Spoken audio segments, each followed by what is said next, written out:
धूप भी खिली रहती है, उमस रहती है, ठीक है। और बहुत सारी विशेषताएं मैंने यहाँ पर आपको बताई, ठीक है जी। गर्मी भी पर्याप्त होती है, मौसम भी एक जैसा रहता है। तो ऐसी स्थिति में यहाँ पर जो वनस्पति है वह खूब घने जंगल पाए जाते हैं, खूब घने जंगल पाए जाते हैं। और इतने घने जंगल पाए जाते हैं कि जो है वो धूप भी जो है वो वनों से नीचे पार नहीं हो पाती है, ठीक है जी। तो चलिए आइए इसी बात को जानने का प्रयास करते हैं। क्योंकि यहाँ घने जंगल पाए जाते हैं तो आप समझ रहे होंगे कि यहाँ सदाबहार वन पाए जाते हैं, जो सदा हरे भरे रहते हैं और वे जो है वो समय समय पर अपनी पत्तियां गिराते रहते हैं। किसी एक मौसम में एक साथ पत्तियां नहीं गिराते, ठीक है जी। तो इससे वनों के बारे में मैंने इससे पहले चैप्टर में भी आपको बताया था विस्तार से, तो चलिएगा ध्यान देंगे। यहाँ वनस्पति के बारे में अध्ययन करेंगे। यहाँ पर अधिक गर्मी व वर्षा होने के कारण, जैसा कि मैंने बताया, यहाँ पर क्या होता है, अधिक गर्मी पड़ती है और वर्षा पड़ती है, जिसके कारण यहाँ पर क्या होता है, सदाबहार वन पाए जाते हैं। क्या पाए जाते हैं यहाँ पर? सदाबहार वन पाए जाते हैं। यहाँ पर क्या होता है, सदाबहार वन पाए जाते हैं। ये वन सदा हरे भरे रहते हैं। इतने घने और ऊंचे होते हैं ये वन जो है वो इतने घने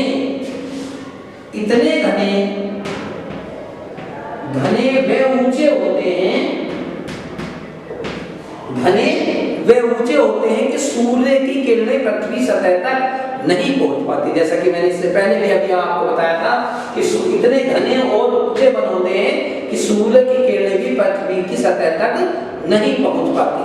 यहाँ के वृक्षों के नीचे कई प्रकार की लताएं देखने को मिलती हैं। वृक्षों के नीचे कई प्रकार की क्या देखने को मिलती हैं? लताएं, झाड़ियां, घास और जंगली फूल आदि देखने को मिलते हैं। तो यहाँ पर घास, जंगली फूल और लताएं और घास आदि देखने को मिलते हैं। यहाँ की लताएं वृक्षों को आपस में इस तरह लपेटती रहती हैं, जो लताएं हैं वो वृक्षों को आपस में इस तरह से लपेटती रहती है कि हाथी जैसा विशाल शक्तिशाली जानवर भी वनों में घुसते समय घबराता है, ठीक है जी। हाथी जैसा विशाल जानवर भी जो है वनों में घुसते समय क्या करता है? घबराता है। इस क्षेत्र में जो पेड़ पाए जाते हैं, जो वन पाए जाते हैं, वो रबड़,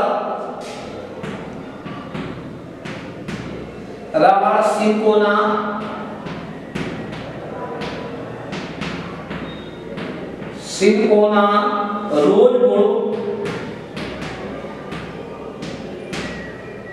रोजवुड और ताड़, महोगनी,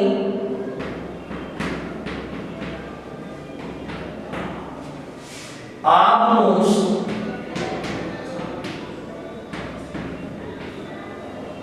आदि के वृक्ष जो है वो पाए जाते हैं। यानी कि आप यहाँ ध्यान देने की जरूरत है कि यहाँ सदाबहार वन पाए जाते हैं, यहाँ उमस भरी रहती है। ये वन बहुत घने होते हैं, इतने घने और ऊंचे होते हैं कि सूर्य का प्रकाश भी धरातल तक आसानी से नहीं पहुंच पाता। यहाँ लताएं, घास आदि पाई जाती हैं, जंगली फूल पाए जाते हैं। लताएं तो जो है पेड़ों को इस तरह से लपेट लेती हैं कि विशालकाय हाथी जो है वो शक्तिशाली हाथी भी जो है जंगलों में घुसते हुए घबराता है, ठीक है।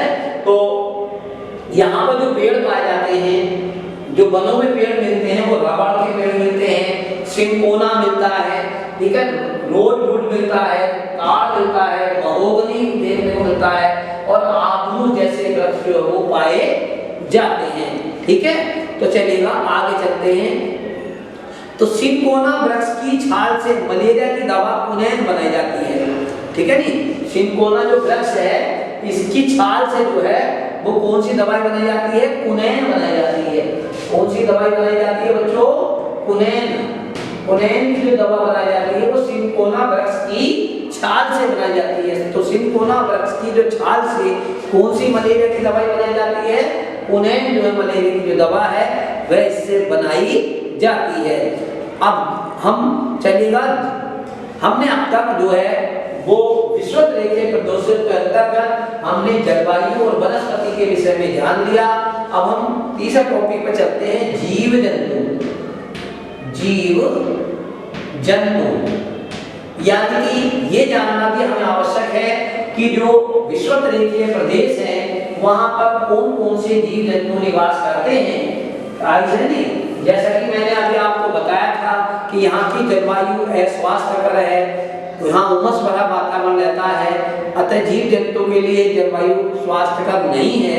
लेकिन फिर भी यहाँ पर कौन कौन से जीव रहते हैं उनका अध्ययन करना अत्यंत आवश्यक है। आप जानते हैं कि विषुवत रेखीय प्रदेशों में बहुत घने वन पाए जाते हैं, इतने घने वन पाए जाते हैं कि सूर्य की किरणें भी जो है धरातल तक पहुंच नहीं पाती।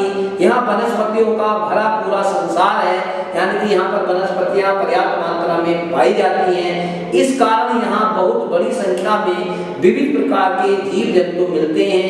ठीक है नी, यहाँ पेड़ों पर रहने वाले जो है वो मैंड्रिल बंदर मिलते हैं, मतलब पेड़ों पर रहने वाले, यानी कि पेड़ों पर रहने वाले, पेड़ों पर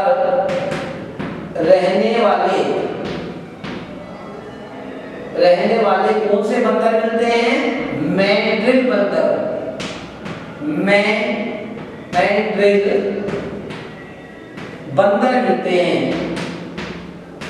पेड़ों पर पाए जाने वाले कौन से बंदर मिलते हैं? मैंड्रिल बंदर मिलते हैं।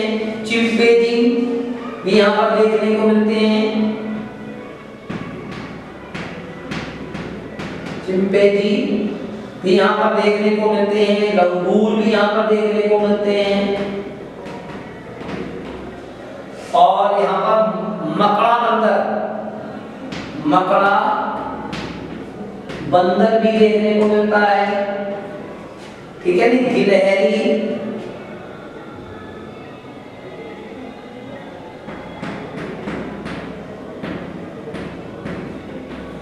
गिलहरी, मानेर,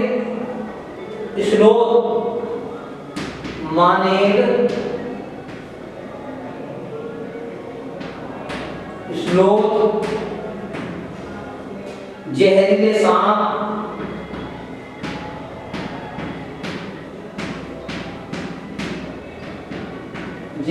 सांप, छिपकली,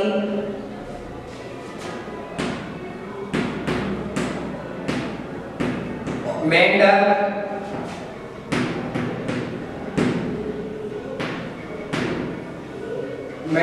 अजगर, ठीक है नी, आदि पानी में रहने वाले दरियाई घोड़ा भी यहाँ पर देखने को मिलता है।